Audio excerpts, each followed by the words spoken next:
Día tras día, estamos rodeados por la presencia de criminales. Somos espectadores de la más profunda oscuridad en las acciones humanas y de la extraña realidad de que el sufrimiento de alguien puede ser una forma de placer. Como investigadores dedicados del mundo criminal, tenemos la misión de descubrir los crímenes más impactantes y adentrarnos en las mentes de quienes los cometen. Soy Luke y hoy les traigo otro caso de crimen real y real, el caso de Shelby Bonholt. Shelby Ann Bonholt era una joven alegre nacida el 7 de septiembre del año 2000 en Fort Wayne, Indiana, Estados Unidos. Shelby era la segunda hija de una familia que incluía a su madre, Shaana Harmon, su padre, Toby Bonholt, su hermana mayor, Peyton Harmon, y sus hermanos menores, Devin Bonholt e Isaac Bonholt. Shelby se graduó de la Troy Center High School en 2018. Durante los 2 años siguientes, trabajó en un restaurante de carnes y en otros lugares mientras contemplaba la carrera que deseaba seguir. Parecía inclinarse hacia un campo terapéutico, aunque todavía no había decidido la especialidad exacta. Viviendo la vida como cualquier otra joven de 20 años, la personalidad alegre de Shelby la convertía en el alma de cada fiesta. Siempre estaba sonriendo, le encantaba bailar, cantar y pasar tiempo con amigos. Curiosamente, Shelby vivía de forma independiente, aunque las razones o circunstancias de esto no están claras. Aunque no era particularmente activa en la mayoría de las plataformas de redes sociales, su presencia en Facebook era notable. Frecuentemente publicaba fotos alegres, muchas de las cuales incluían momentos compartidos con su joven sobrina, Camila, la hija de su hermana mayor, Peyton. Según su madre, Shelby conoció a otra joven llamada Valerie Rosiardick en Facebook. Aunque Valerie, con 22 años, era un poco mayor, las dos supuestamente nunca tuvieron una relación cercana. Poco se sabe sobre la vida de Valerie, pero se ha rumoreado que tuvo una infancia problemática, asociaciones cuestionables y, potencialmente, algunos desafíos de salud mental. El 20 de junio de 2021, a las 6:48 de la tarde, un despachador del 911 recibió una llamada de una mujer angustiada. Logró comunicar que estaba herida y dijo que Valerie le disparó. No está claro si proporcionó su dirección o si la policía rastreó la llamada. Sin embargo, poco después, oficiales del Departamento de Policía de Fort Wayne llegaron a una residencia donde residía Shelby. Al llegar a la escena, los oficiales forzaron la entrada a la residencia y encontraron a Shelby apenas consciente, sufriendo múltiples heridas de bala y rodeada por un charco considerable de sangre. Mientras un oficial se quedó con Shelby, el resto realizó lo que se denomina un barrido de protección de la residencia para asegurarse de que no hubiera otras víctimas y que él o los agresores no estuvieran todavía dentro. Mientras esperaban la llegada de una ambulancia y los bomberos locales, los oficiales intentaron proporcionar primeros auxilios. Un sargento le preguntó a Shelby si sabía quién le había disparado. Ella identificó a Valerie como la autora del ataque. Poco después, el personal médico de emergencia se hizo cargo de la atención primaria de Shelby, llevándola de urgencia al hospital cercano. Estaba consciente, en estado crítico, pero aún viva. Mientras tanto, la familia de Shelby fue informada del incidente y los oficiales del Departamento de Policía de Fort Wayne comenzaron a reunir posibles pruebas de su casa. Una pieza significativa de esta evidencia fue una cámara de timbre. Tras una revisión inmediata de sus grabaciones, se identificó a una persona de interés, aunque los detalles no se revelaron públicamente en ese momento. Se hizo un llamamiento público instando a cualquier persona con información pertinente relacionada con el caso a que se pusiera en contacto con el Departamento de Policía o proporcionara detalles de forma anónima a través de Crime Stoppers. En un giro del destino, el día después de que Shelby resultara gravemente herida, ocurrió un incidente perturbador a unos 50 kilómetros de distancia, en Ohio. Alrededor de las 10:30 de la mañana. El departamento de policía local recibió varias llamadas sobre una joven de aspecto sospechoso que merodeaba por una tienda de conveniencia situada en una gasolinera. Los testigos presenciales afirmaron que había estado deambulando dentro de la tienda y cerca de las bombas de gasolina durante aproximadamente una hora, pareciendo intentar echar un vistazo a los números de las tarjetas de crédito que los clientes usaban para sus compras. Pero eso no fue todo. La policía del condado ya había recibido una llamada de un hombre que denunció a la misma mujer vista antes en la tienda. Afirmó que ella le había apuntado con una pistola en la espalda. Poco después, Con las precauciones tomadas, los agentes de policía llegaron a la gasolinera, donde la mujer todavía estaba presente, y procedieron a detenerla sin ningún incidente violento. La mujer fue identificada como Valerie Rosseardick, de 22 años. Estaba en posesión de una pistola de 9 milímetros que, según los informes, coincidía con el arma utilizada en el asalto a Shelby. El nombre Valerie fue el que pronunció Shelby al identificar a su atacante. Para consolidar aún más las sospechas, el coche de Valerie era el mismo que fue captado por la cámara del timbre de Shelby, visto saliendo de la escena momentos antes de la llamada de emergencia de la joven herida. A pesar de la investigación en curso, Valerie fue fichada y trasladada al centro correccional del condado, en espera de su comparecencia en el tribunal municipal local. Mientras tanto, Shelby se aferraba desesperadamente a la vida. 8 heridas de bala de 9 milímetros le habían lesionado gravemente el pecho y el abdomen. Los médicos la habían puesto en coma inducido, haciendo todo lo que estaba en su poder para salvarla. Lamentablemente, 3 días después del brutal ataque, el 22 de junio de 2021, el cuerpo de Shelby sucumbió a las heridas y fue declarada muerta. Según informes de los medios, Shaana, la madre de Shelby, mencionó que su hija falleció después de someterse a 4 intrincadas cirugías abdominales que no produjeron los resultados esperados.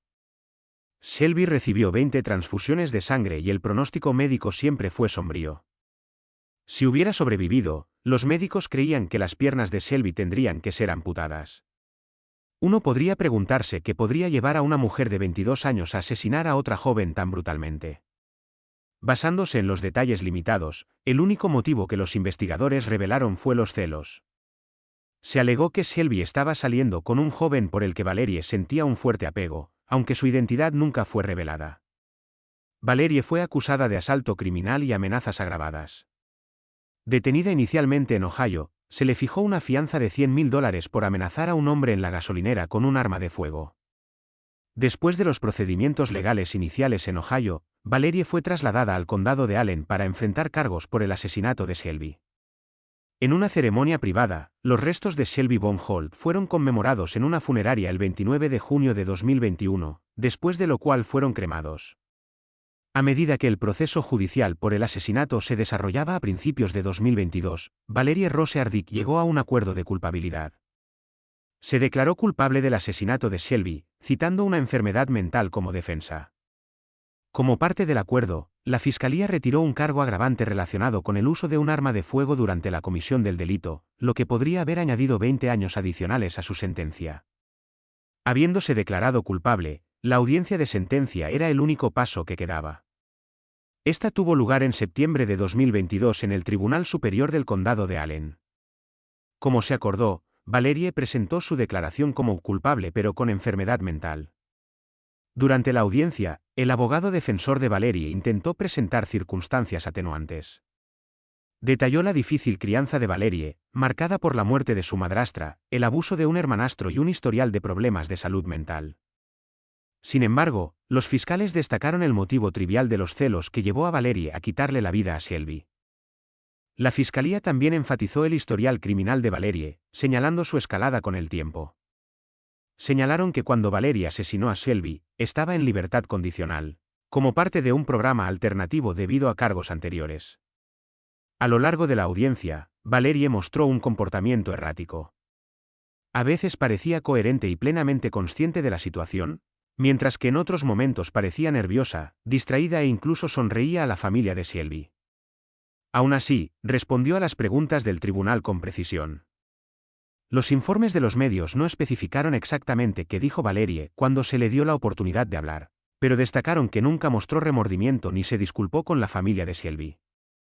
Los padres de Shelby, sin embargo, transmitieron claramente su profunda pérdida durante sus declaraciones de impacto de la víctima.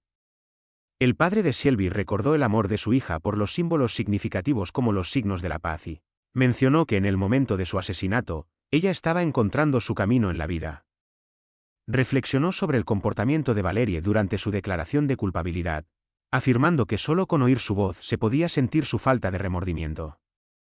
El padre afligido afirmó que, al admitir haber matado intencionadamente a Shelby, Valerie llevaba su crimen como una medalla de honor, lo que mostraba una clara evidencia de su falta de arrepentimiento. Además, Toby declaró que, si bien los celos se presentaron como la motivación de Valerie para matar a Shelby, Él creía que tenía que haber más en la historia que no se reveló. Refiriéndose al argumento de la defensa sobre la enfermedad mental de Valerie, el padre de Shelby señaló que las prisiones están llenas de personas con problemas mentales. Prometió no dejar de buscar respuestas sobre por qué ocurrió esta tragedia. En una sentida reflexión, Toby enfatizó que había dos tragedias en este caso. La primera era la muerte impactante y agónica de su hija, y la segunda era la elección de Valerie de renunciar a su futuro por rabia. Señaló que los hijos de Valerie sufrirían enormemente. Se reveló que a los 22 años, Valerie ya tenía al menos 2 hijos, aunque no se hicieron públicos más detalles sobre ellos. El padre afligido expresó que la tragedia no terminaría en el cementerio o en la sala del tribunal, afirmando que la verdadera justicia nunca podría encontrarse en tal tragedia.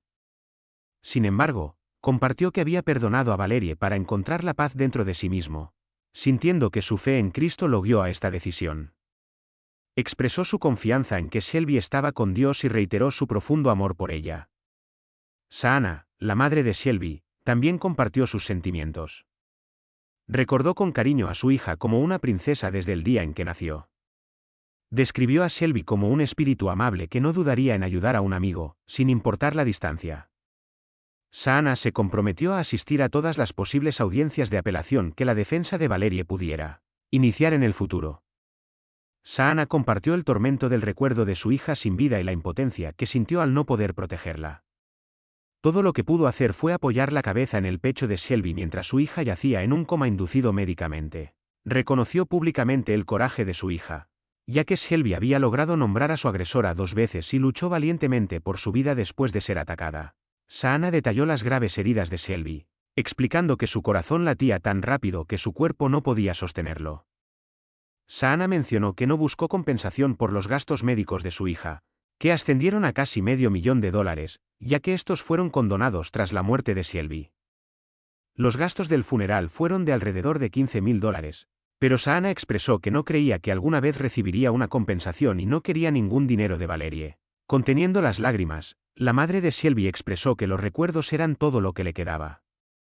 Deseaba poder cambiar de lugar con su hija, señalando que había días en que el dolor era tan intenso que no podía levantarse. Tras las presentaciones de los representantes legales y las declaraciones de la familia de la víctima, el tribunal esperó el veredicto del juez. Dado el acuerdo de culpabilidad, según la ley de Indiana, la sentencia podría oscilar entre un mínimo de 45 años y un máximo de 65 años, con un promedio de 55 años. La defensa de Valerie pidió la sentencia mínima, destacando varios factores atenuantes, mientras que la fiscalía buscó la máxima. Antes de anunciar su decisión, el juez declaró que era evidente que el asesinato fue premeditado y que Valerie era plenamente consciente de sus acciones, lo que se hizo aún más evidente cuando huyó a Ohio. El juez reconoció que Valerie podría haber tenido una crianza difícil, enfrentando una educación inadecuada, traumas personales y problemas de salud mental. Sin embargo, enfatizó su creciente historial criminal. En el momento del asesinato de Shelby, Valerie ya enfrentaba cargos pendientes por un delito separado. Dado sus intentos fallidos de rehabilitación en el pasado y sus antecedentes penales, su trauma no podía considerarse una excusa viable. Reflexionando sobre estos puntos, el juez sentenció a Valerie, de 23 años, a la pena máxima posible de 65 años de prisión. También ordenó la destrucción del arma utilizada en el asesinato. Según los registros del sistema correccional americano, Valerie está encarcelada en la prisión de mujeres de Indiana, con la fecha de liberación más temprana estimada para el 18 de junio de 2077, momento en el que tendrá 72 años. Después de la sesión judicial, los padres de Shelby expresaron su satisfacción con el veredicto. Sin embargo, en declaraciones posteriores, aclararon que ninguna sentencia podría aliviar su dolor.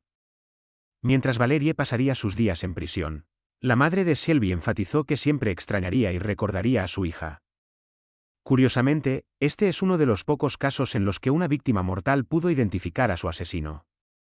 Al detallar este aspecto, un fiscal que no participó en este caso explicó que cuando una víctima moribunda identifica a su atacante, dichas declaraciones se conocen como declaraciones en el lecho de muerte.